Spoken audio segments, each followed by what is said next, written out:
8월 10일 주일자 매일 성경 스가랴 5장 1절로 11절 말씀. 내가 다시 눈을 들어 본즉 날아가는 두루마리가 있더라. 그가 내게 묻되 내가 무엇을 보느냐 하기로 내가 대답하되 날아가는 두루마리를 보나이다.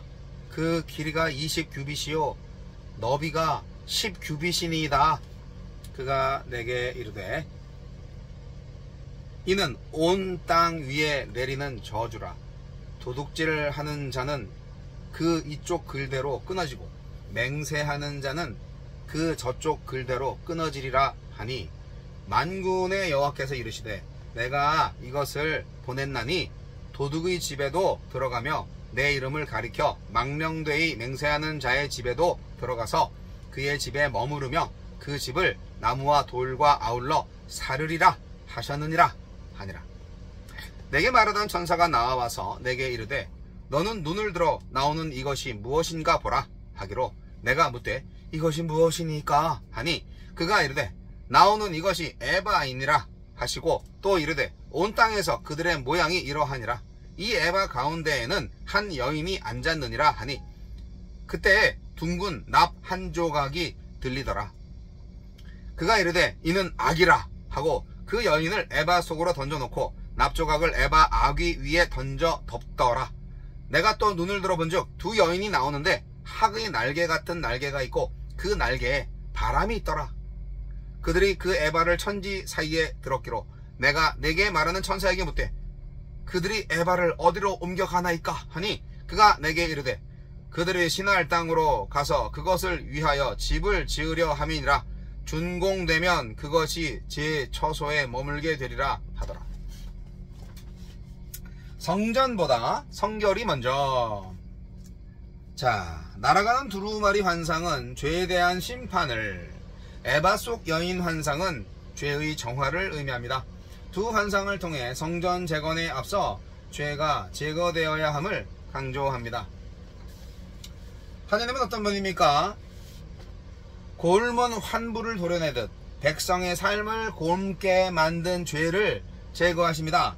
날아가는 두루마리의 커다란 크기와 그 속에 적힌 저주는 죄를 제거하고 백성의 삶을 재건하겠다는 하나님의 의지를 보여줍니다.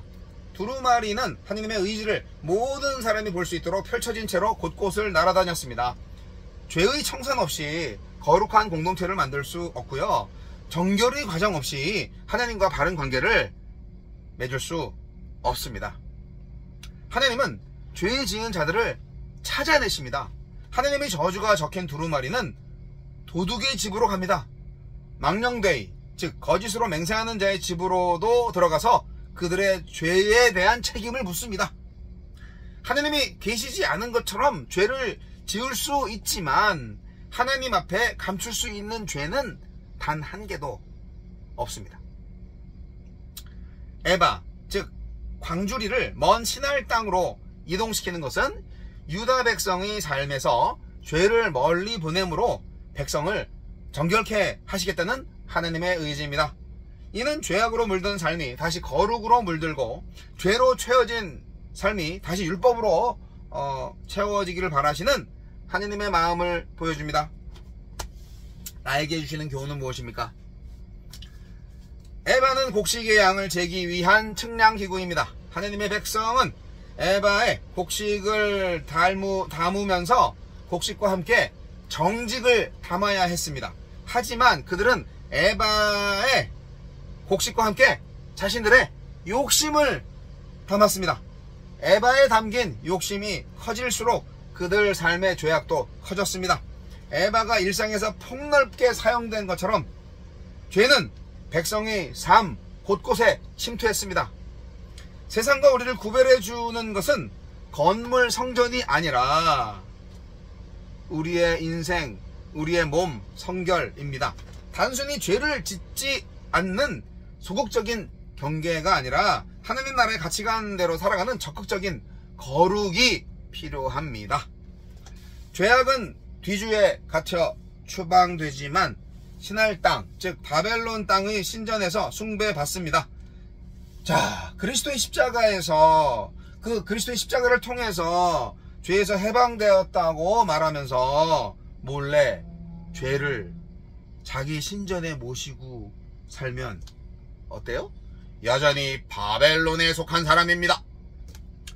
내 삶에 죄의 영역을 조금도 남겨두어선 안 됩니다.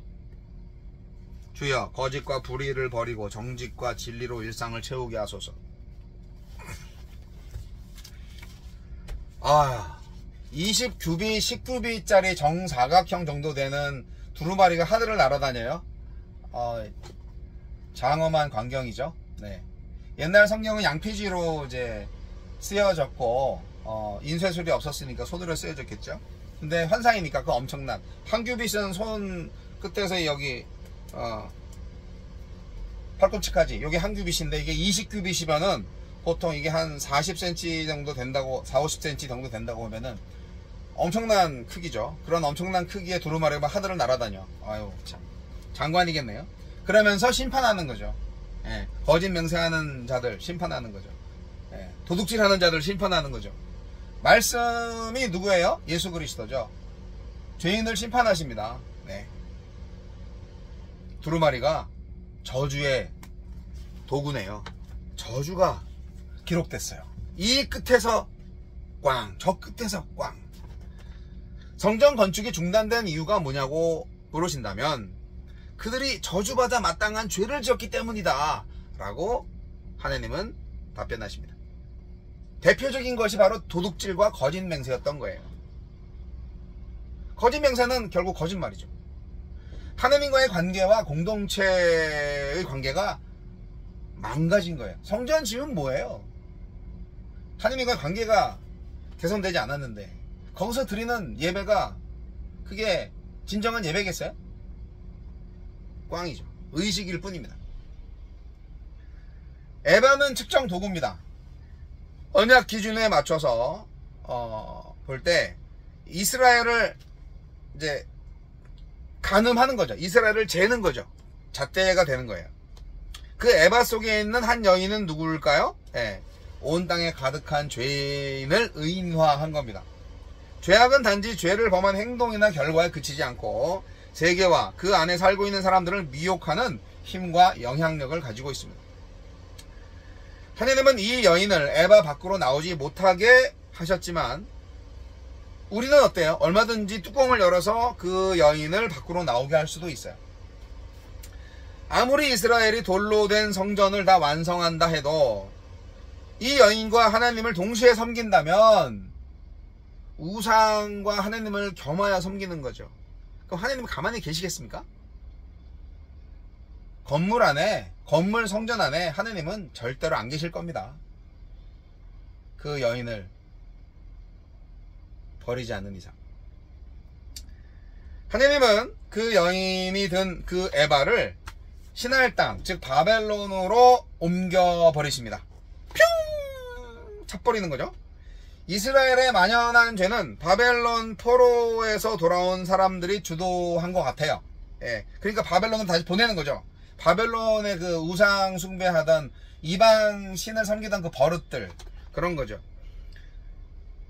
바벨론 포로 생활을 돌아와서 그걸 버려야 되는데 하나님의 말씀을 보지 않으면 깨닫지 못하기 때문에 다음 세대들이잖아요. 70년 지나가가지고 그 다음 세대들이 부모로부터 얼마나 교육을 잘 받았는지 모르겠지만 이미 그 바벨론인처럼 살았을 거 아니에요. 그러니까 그게 얼마나 힘들었겠어요.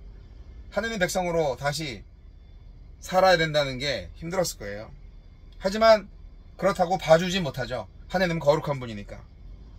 그래서 하나님은 두 여인을 사용하십니다. 두 여인은 하나님의 신실하고 의로운 종들을 의미합니다. 이 여인들이 에바를 들어서 먼 신할까지 운반해요. 그런데 그렇게 운반할 수 있었던 것은 바람의 도움이었어요. 그 바람은 뭔가요? 영의 바람. 바람 같은 성령. 성령의 능력입니다. 우리를 정결케 하는 성령이 우리를 새롭게 지으실 겁니다. 성령 하나님을 믿고 그분께 모든 것을 맡기셔야 합니다. 하나님의 영이 이 땅, 이 나라, 이 민족 교회를 정결하게 해주시기를 간절히 기도합니다.